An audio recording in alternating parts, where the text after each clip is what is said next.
Who is dearer to you? Me or your mother?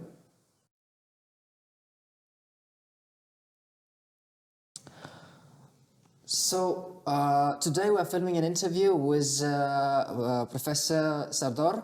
He teaches Introduction to Business at BMU, British Management University.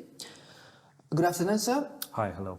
How are you? How's the day? I'm fine, thank you. Just finished all the classes. Okay, Yeah. okay. How was the day? As usual. As usual? As usual, awesome. Even awesome? Yes. Okay, that's something. Okay, that's fine.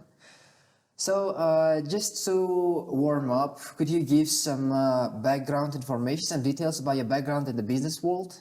Since you teach the Introduction to Business module, and we all know that you know your subject perfectly, and just to clarify and curiosity.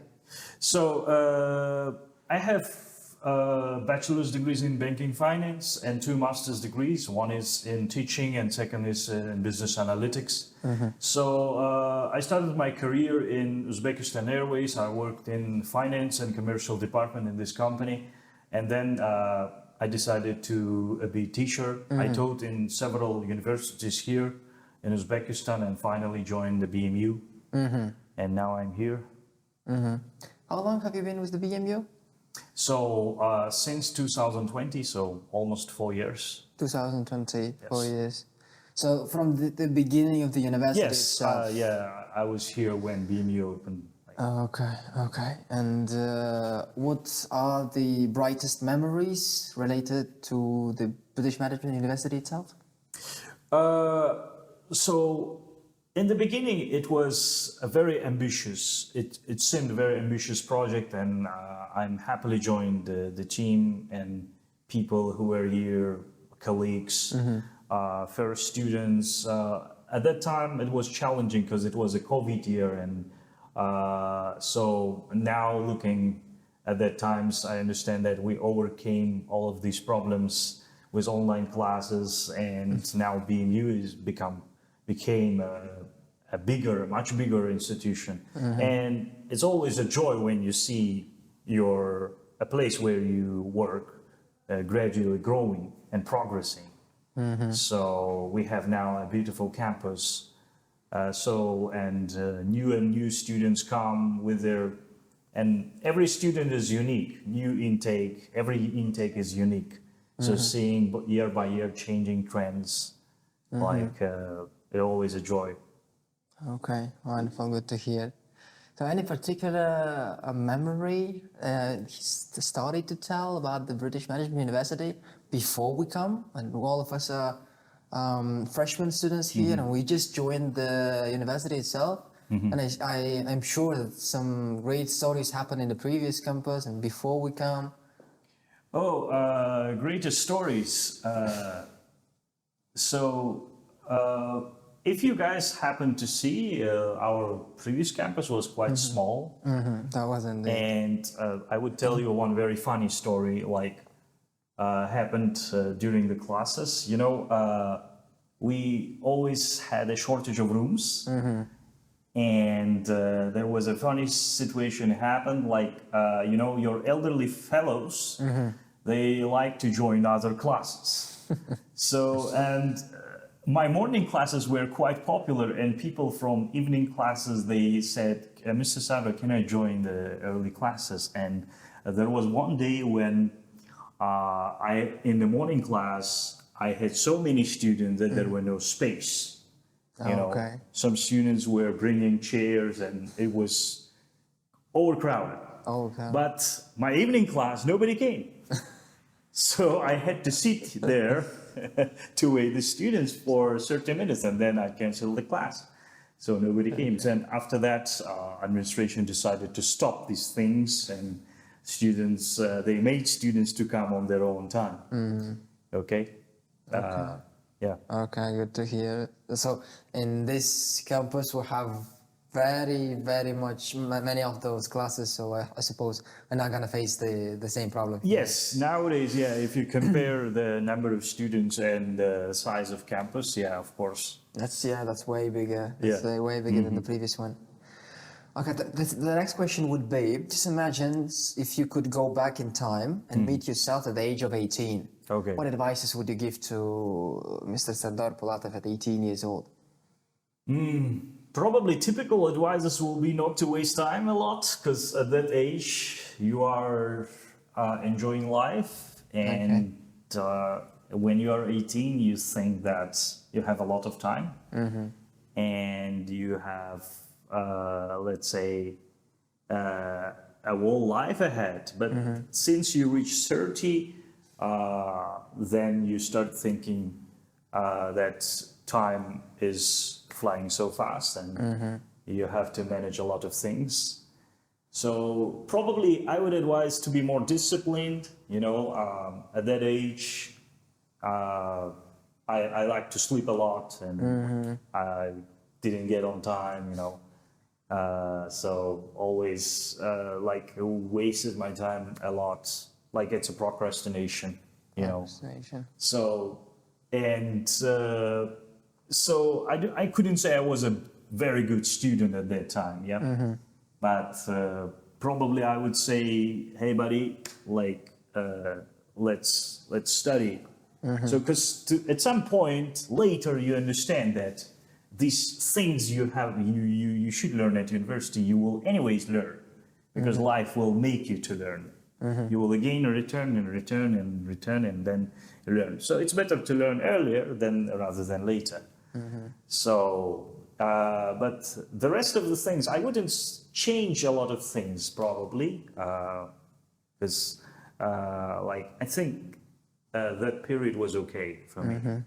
Like I don't regret of anything. Yeah.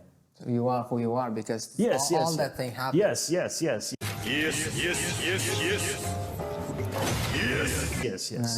understood. Okay.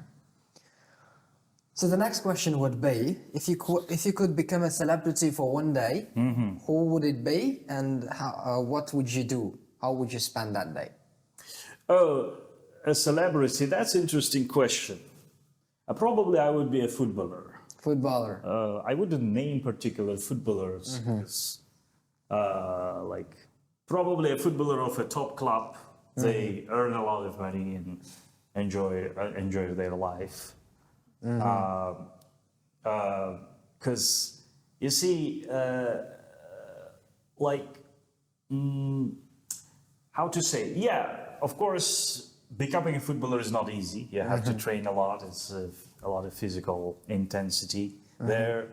But the opportunity of finance you can earn throughout your career, and then invest into something really, really big. So you basically can make money for the rest of your life. Even after you finish your career, you can enjoy life if you make the right investment with your salary. Okay. So did you do that right investment at your age until today's day? Yes, probably the things I invested are very, very useful for me. Okay, so you have invested. Yes. Okay. Wonderful. Okay, so footballer. You're interested in football? To some extent, yes. So you watch every all those games and enjoy it? Yeah, I watch when I can. So now I don't have much time, but if I can, Of time. yeah, once a week probably I watch a game. Yeah. Okay, as non-fan of football itself, it's impossible to understand the meaning the game have for its fans. So Yeah. okay. So to move to the movies and books and everything, what hero from all those movies or books would represent you, your personality? Okay. Yeah, it's a very challenging question. Yeah, to tell which. I like Jack Sparrow. Flashback. No. Okay. Okay. That's it. So which one? I don't know. Pirates of the Caribbean 55. End of flashback. Jack Sparrow. From Pirates of Okay. Caribbean. I like. And another mentioning of the Pirates of Caribbean. Yeah, I like him very, very much. So probably if things, in real life you can't be as free as Jack Sparrow. But if life allows, I would be happily to be like him, because if you see him, like, he's never sad even in a very tough and difficult situation. He's very optimistic, and he approached to everything with a humor. I think this is a great quality, which people like nowadays. That requires a lot of work Yes. to maintain the positivity in all the situations. Yes. Okay, so another side of the Pirates of Caribbean. Okay. If you could choose only one food that you're gonna eat for the rest of your life, what would it be? Definitely plov. Plov. Yeah. You love plov. Yeah. I think plov. Yeah. So there is no much of plov. Okay. So there's not much of plov. Yeah. Even though, like, you taste a different cuisine, like I taste a different cuisine, Asian, European. I have been to other countries as well, tasted their food as well. But nothing can be regularly pleasant as plov, especially morning plov.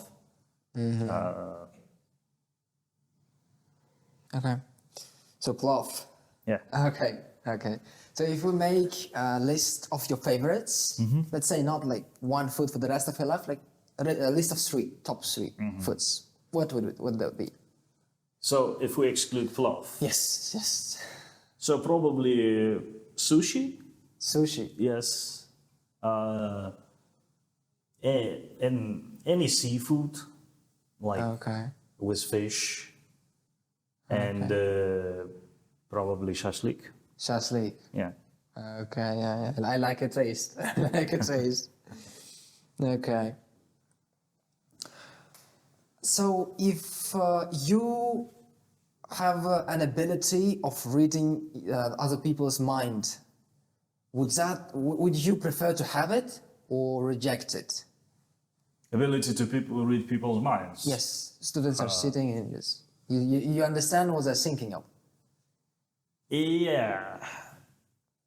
If it's controllable, yes. If it's uncontrollable, no. If you hear all those thoughts non-stop, if not non-stop, then no, right? Yeah, if it's controllable, like you watch X-Men, right? Yes. Like Professor X, he can control his telepathy skills. Okay. So if this skill, yes, but if it's uncontrollable, no, you'll get crazy and lose your mind. Yeah, that was what I was thinking of. Okay, I understood. And the question that we asked Mr. Alexei in the previous interview, what would your superhero partner be if you created your own superhero team of teachers in the BMU? Okay, superhero. Should I choose some kind of superhero? No, just one person with whom you would like to fight the enemies, to whom you can rely, trust. I should choose from BMU. Teachers, professors. Here. Yes. I would give this kind of answer. This teacher does not work. Shall I name the teacher? Preferably. This teacher unfortunately doesn't work here, but I really like how we worked as a team last year. His name is Derek. He taught IBM with me and human resource. So I would name him first. If from existing, I would probably name Navruz. Mr. Navruz. Mr. Navruz, yeah. Okay. Why would you take him as your partner? Any specific reasons? So he has a quality that he never rejects, like help. Okay. He's always there to help He's if kind. you need. Yeah. His kindness. Okay, yeah, he seems to be. He seems to be from the student's perspective, as he likes to say. Well, okay. And if every conversation had a background soundtrack, and you're having a conversation with anybody, and if it had a soundtrack, yeah, and in the background of it, what track would play right now while we are speaking with you? Oh, that's a very interesting question. So, to tell the truth, I stopped in listening to music, like specific music, to remember the names. I just have a Yandex application, and then I don't care about the name of music. Yeah. Okay. So it's like random. It plays random based on your preferences. Yeah. So. And it's yeah. Probably it will be some kind of calm. Okay. Calm music. Relaxed. Right? Yeah, relaxed atmosphere. Yeah. So. Okay. Then yeah, that's understandable. Okay, so we're going to end of the interview itself, and my last question would be: who is dearer to you, me or your mother? Who? Sorry. Your mother. Mom. Between who and who? Me. So, very creative question. We tried our best. Probably a rhetorical question, yes? We thought about it like that, but yeah, just to receive all those replies, and what yours would be. So, yeah, of course, mother is the first person to everyone. So it does to me as well. But my students are also very close to me. So I respect them and love them all, especially students with the right attitude to classes, hardworking, motivated to learn, eager to learn. Okay. Coming to the classes and yes, of course. preferably on time. Yeah. These kind of students become to you like probably your little brothers and sisters. Okay. Yeah, I wouldn't say children because I'm not old enough to say that. Okay. Yeah. And but definitely some kind of family members. So speaking of your students who you teach, what would the message that you would like to send to them would be? Because all of them are gonna watch this, and just to deliver the message. So, okay, never give up learning throughout your life, guys. I think education and learning is one of the most important things, if not the most important thing for a human being. We guys are responsible for not only for ourselves, but our country and our people and our next generation. So if we become the generation of change, if you guys become the generation of change, so next generation will say thank you to you. And the start of this, of course, the proper education. So as a young professionals, guys, when you grow up and become leaders, guys, you should always facilitate learning and education and always prioritize these things. Okay, because we have a misconception in Uzbekistan that learning and education does not give you anything and you should go for immediate profit and money. You understand? You have to sell things and do not study, yes? Yeah, but money. You should be the generation who will change this mind, because it will definitely have a long-term effect. If you study the history of nations, guys, you can see the proof. Understood. Understood. So this is my message. I'll try to deliver the message to each and every student of the VMU. But meanwhile, thank you for being with us today. Thank you for your time. We appreciate your help and your assistance in here. Thank you. Have a great evening, sir. Thank you, Alan. Thank you, guys. I apologize for that one. But that was the saying.